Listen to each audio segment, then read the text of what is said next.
Hey, I'm Trent with Traditional Rod and Kulture, and today I'm doing a little special feature on the Cook family at Cook's Garage, and I'm here with Trevor Cook. What's going on today, brother? Not much, just recovering from the weekend, hanging out. Yeah.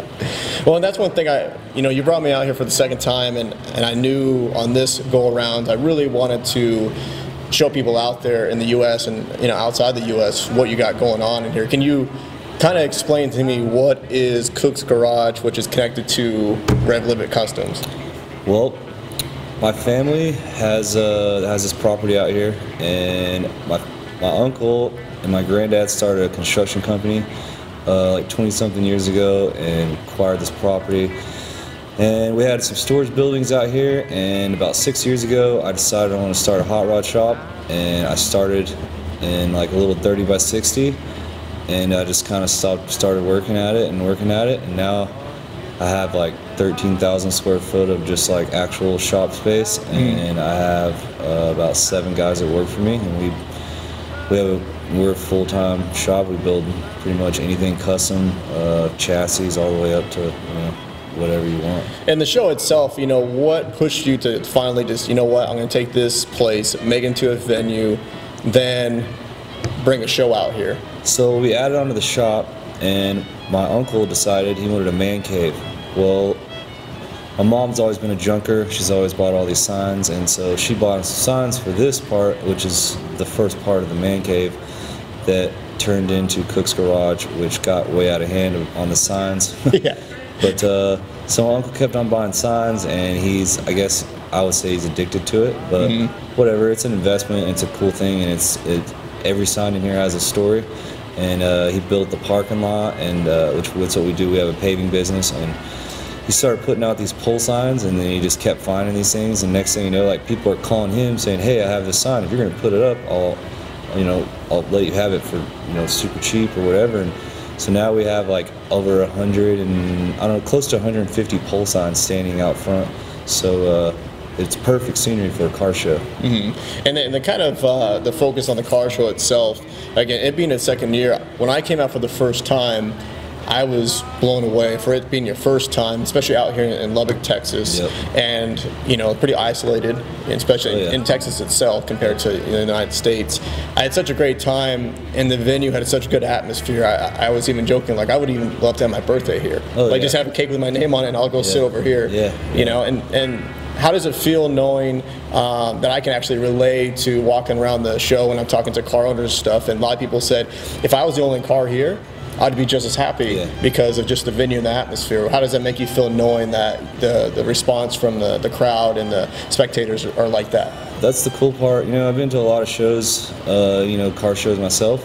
My thing is, I wanted it to go smooth and simple, but the place itself just kind of makes that happen, just because of what it is, and it's cool because all the cars get to park out there in the pole signs, and it brings out a crowd because some of these guys, they worked at these gas stations or oil field companies that we have these signs, and everyone's got a story. So the stories you hear, and just because of the signs and the cars and just the people in general, they just love coming out here just because it's so different, and there's nowhere really else like that. Yeah, exactly. Knowing people that collect signs or into this stuff say a lot of this phrase a lot of time. It's like, I've never seen this sign. I've never seen that particular one. I didn't even know that existed. Yeah.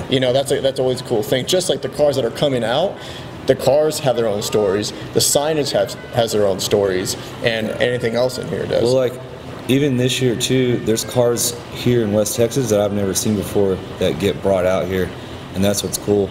A lot of these guys, they keep their stuff, shut up in a garage or wrapped up in the garage, and they don't ever get them out. But we've gotten people to dig their stuff out, clean it up, get it running and driving, and come out here to hang out for this thing. And that's what's cool to me, is guys that haven't shown off a car in 20 years, and they're bringing these things out here to come hang out. To finally have a place they feel comfortable bringing it out, that atmosphere, and not have to drive, to wherever, to Austin or Dallas or wherever, for something like that.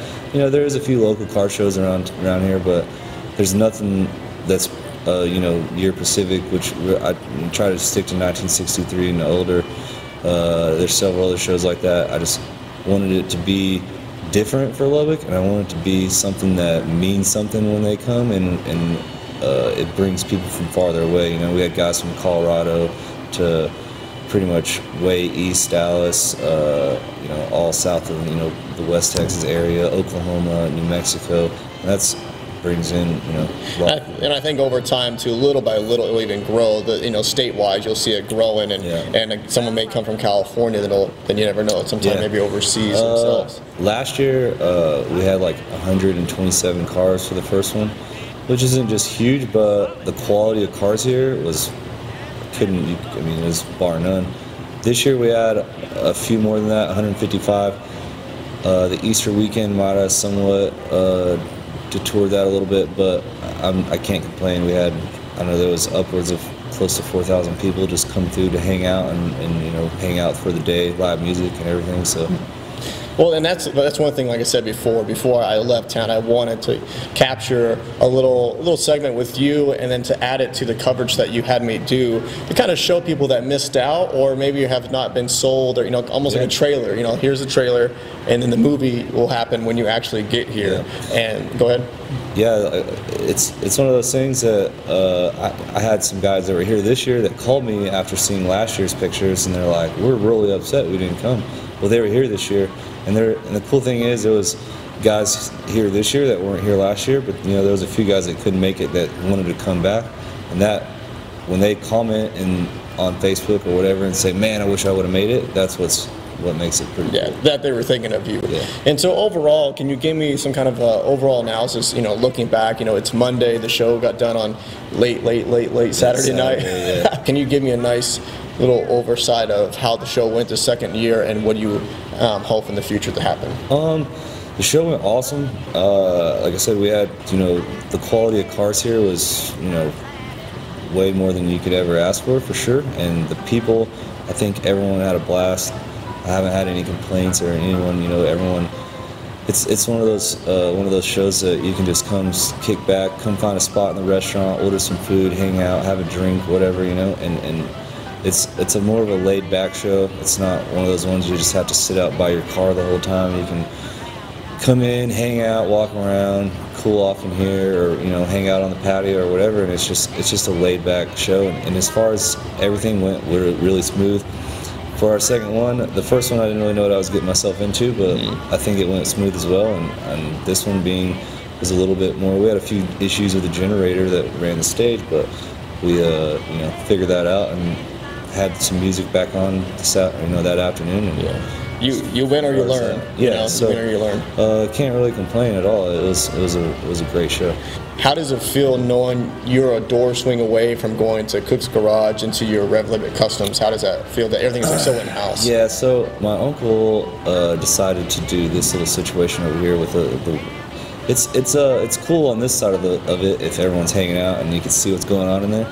We're just now getting used to the whole like people watching us work thing, but it's a different thing, and if anybody just wants to come out here during the week or whatever and hang out and just see what cars we have going on in there, it's something that they can do, you know, and we'll get used to it. It's not that big of a deal. We're still going to do our thing and still build what we do, and cool atmosphere, and something that you don't really see every day anywhere else. So cool, brother. All right, well, I appreciate your time today. Thank you. That was perfect. I can't wait to come back till next year, man. Sure.